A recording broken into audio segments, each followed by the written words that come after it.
So when it comes to camping and backpacking, there are, for the most part, depending on your budget and comfort preferences, two different types of sleeping pads to choose from. In this video, I'll give you my 2-year review of the Thermarest RidgeRest SOLite, where I'll show you the pros and cons of both the RidgeRest and foam sleeping pads in general so that you can get a feel for whether or not they might be a good option for you. All that and more coming up right after this.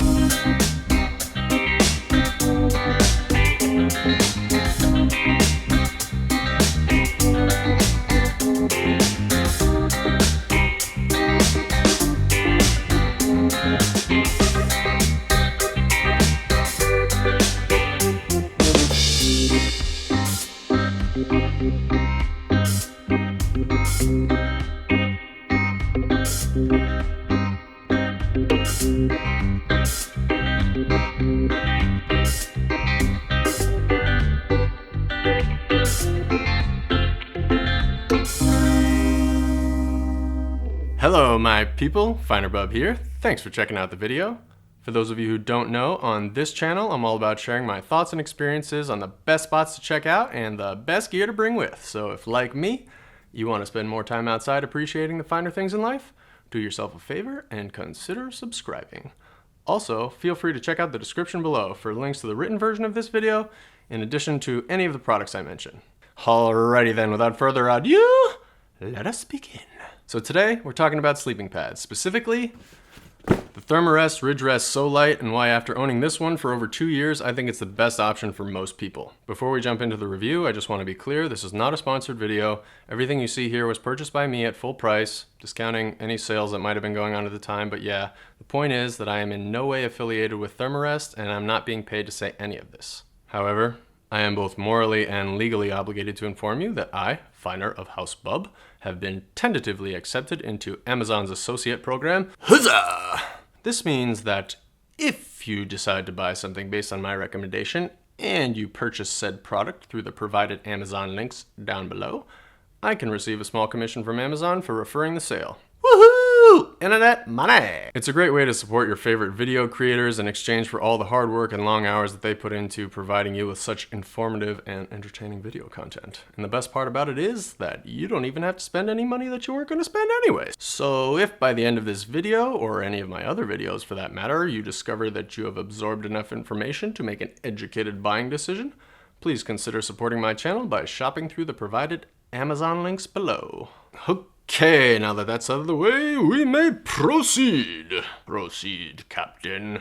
Since I bought this sleeping pad, I've used it for a handful of camping trips in a wide range of temperatures and weather conditions all over Iceland and the northeastern United States, and so far, it's been great. I've been familiar with the Thermarest brand for pretty much my whole life. See, when I was a little kid, my dad and grandpa used to camp out with me in the backyard, and we would use their old self-inflating sleeping pads. Years later, when I started going to music festivals and camping out with friends, I'd always end up with some cheap foam pad, like this blue one I picked up from Walmart. And as you can tell, this guy has seen better days. It worked pretty well for a while as kind of a bare bones solution for camping in the summer, but after it developed a few holes, I started amputating sections to use for random projects here and there until it arrived at its current state and was demoted from David's sleeping pad to extra bit of foam I have buried in my closet that I will one day use for something the thing that holds my Frost River pack open. Fast forward a few years to 2017 when I planned a backpacking trip through a section of the Appalachian Trail in Shenandoah National Park, which was really the first trip I ever planned where I knew that I was going to have to bring and carry all of my own gear. In my previous experiences, I was either car camping at a music festival, so I didn't have to carry everything at once, or I was at home using my dad's stuff, or in one case, I took a course that provided most of the gear. So until that Shenandoah trip in 2017, I never really had my own fully functioning backpacking kit. The real disadvantage I faced before that trip was trying to figure out how to budget myself so that I could afford to buy all of the gear items I needed at once. When I first started researching online and looking into sleeping pads, I wanted to buy one of those expensive inflatable sleeping pads right away. But to be honest, within the sleeping pad realm, I guess, there can be a pretty wide range of options in between what you need and what you think will be most comfortable. I have bought an inflatable one since then, and I'll make another video about that. But I had this one for a while before that, and I give you my solemn vow, I give you my word, that it is absolutely good enough for most applications. All right, let's talk about foam pads. See, foam as a material is a lot like a sponge in the sense that it's filled with lots of tiny gaps and holes that are designed to absorb and hold on to water and dish soap in the case of a sponge. If you pull the liner out of your helmet, see, even though it feels rock solid, the foam made for helmets actually has a lot of tiny holes as well. But instead of absorbing soapy water, the holes in helmet foam absorb shock or the energy from an impact when the helmet foam gets crushed in lieu of your skull. See, the issue with foam pads like this blue one is that they tend to act a lot like a sponge. So even though you can't see them on the surface, this pad has millions of tiny little holes and gaps that are filled with air right now, which would be ideal for creating a microclimate of warm air between my body and the cold ground.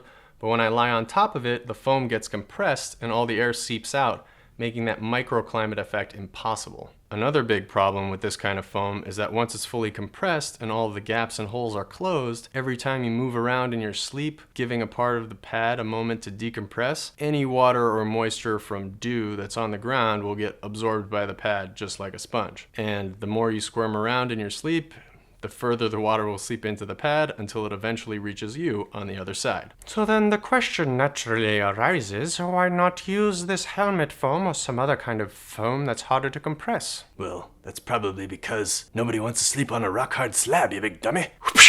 So the solution to this problem was something called closed cell foam, which has all of the same spongy properties that this blue guy has, except for one major difference. Instead of having all the holes and gaps that allow sponges and the other two types of foam to compress, closed cell foam is filled with millions of tiny little air bubbles, or closed cells, that hold the air inside. This way, your body can still create and sustain a protective microclimate between itself and the ground, even when the pressure of your body weight is applied. Alrighty then, now that you know a bit about foam pads, let's take a closer look at the pros and cons of the Thermarest RidgeRest SOLite. SOLite? So, unlike inflatable pads that you can just toss into your pack, foam pads are a lot bulkier and typically have to be rolled up and strapped to the outside of your pack. But hey, at least they're guaranteed not to pop. And another plus is that they don't have that annoying air mattress noise. However, the largest single advantage that closed cell foam pads have over inflatable pads, which also happens to be the one and only determining factor that turned the tables on my long-standing dream of buying my very own inflatable sleeping pad to bring on my backpacking trip through Shenandoah, was of course the price. I mean, the foam pad is over 80% cheaper, for crying out loud. Now, obviously, Thermarest is not the only sleeping pad manufacturer out there, but I'm not about to recommend things I don't know anything about, and given Thermarest's long-standing reputation for producing quality sleeping pads, I figured that this was a good option to start with. And based on my experience over the past few years, camping out with the RidgeRest in a wide range of temperatures and conditions in all sorts of places like Western Mass, upstate New York, wait, those are right next to each other, Iceland, duh. Almost forgot that one. Shenandoah National Park and White Mountain National Forest. I've known for a while now that the RidgeRest is more than capable of holding its own, and I have no issues recommending it to anyone for any type of camping situation. But despite the fact that the RidgeRest can help you get through almost any camping condition, I say that under the assumption that you intend to use it in congruence with other camping essentials like a tent, sleeping bag / quilt, and proper clothing. So don't you come crying to me when you freeze your nips off because your dumb ass tried winter camping in the nude without a tent. Despite the fact that the RidgeRest provides more insulation than most people will ever need from a sleeping pad, this does not mean that there aren't options out there that make the whole process a lot more comfortable and therefore more enjoyable. So, if that's any indication of anything, then yeah, go buy stuff. Just kidding. You're your own person. Free to make your own decisions. You don't have to do anything I say. But if you do decide to buy something based on one of my recommendations, please consider supporting my efforts to bring you this information by shopping through the Amazon affiliate links below. Many Bothans died to bring us this information. It's a great way to support this channel and the videos I make, and of course, I would really appreciate it. All at no extra cost to you. Unless, of course, you haven't used your REI dividend yet. In which case, you should probably definitely go that route. Oh my goodness, wait a second. Does REI have affiliate links? I should probably definitely look into that. So there you have it, folks.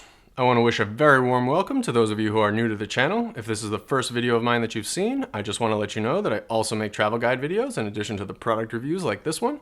Speaking of which, I've got a bunch of videos from my epic car camping road trip around Iceland that I briefly alluded to earlier.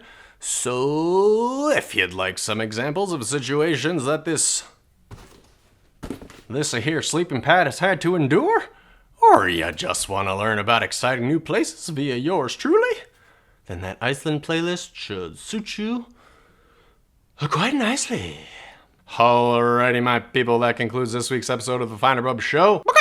If you do decide to get the Thermarest RidgeRest SOLite, affiliate links or otherwise, or if you already own one, I'd love to hear your thoughts in the comment section down below. If not, I hope that you at least learned something that might help with your own search for the perfect sleeping pad. If you do decide to go with a different option, I would still love to hear about it in the comments, especially if you think your insight can help me disprove something that I think I already know. But before you do, I just want to once again thank you so much for watching.